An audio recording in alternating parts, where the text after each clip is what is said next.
Hi, my name's Ross and I was a design manager on the LEGO Movie 2.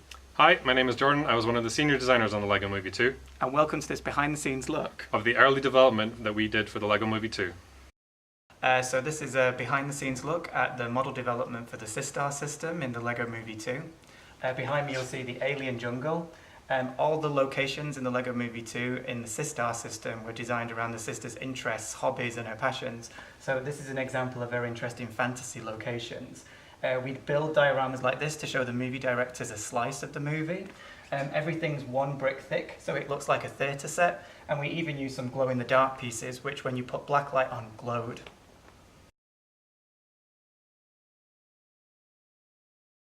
So the sister loved to build crazy and wacky creatures. One of the most important is the Queen.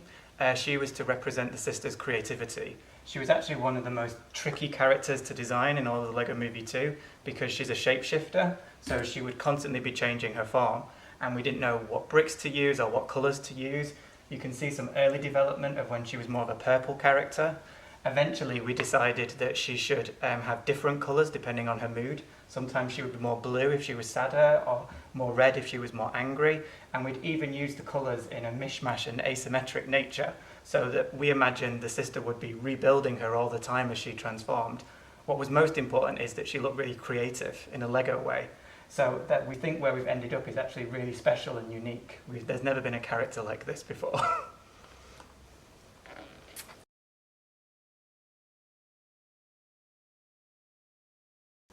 So here you can see the model development of some other characters that the sister built. Here we have Banana and Ice Cream Cone. You can see how it started out as quite a complex 3D form and became simpler and simpler, and along the way he somehow evolved legs. This is the eventual design, but we also had to produce other designs for the movie so that you could see what he looks like when he's peeled. Another interesting character is Ice Cream Cone. We tried loads of different ways of building him, but we found there wasn't an element that existed in the LEGO system which would have the right size for his face animation. So eventually we designed a new cone for the bottom and a new round dome element on the top. We think it's ended up with a really cool sort of ice cream look, and those elements are actually really useful for the rest of the LEGO system.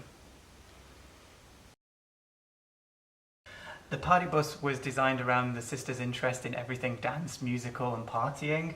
It actually started out quite rectangular because we were working on a lot of functions to make it fold out, but eventually the design got a lot closer to the Systar starship and Queen Whatever's castle as we unified the design. It's a really fun model that opens out into a party, and actually my favourite bit of the eventual model was the way that the designer was able to put a light brick through a crystal eggshell. This was a prop that was used in the live action shoot of the movie. It's a giant cake. I really like the way that there's been frosting created around the cake using just this same element.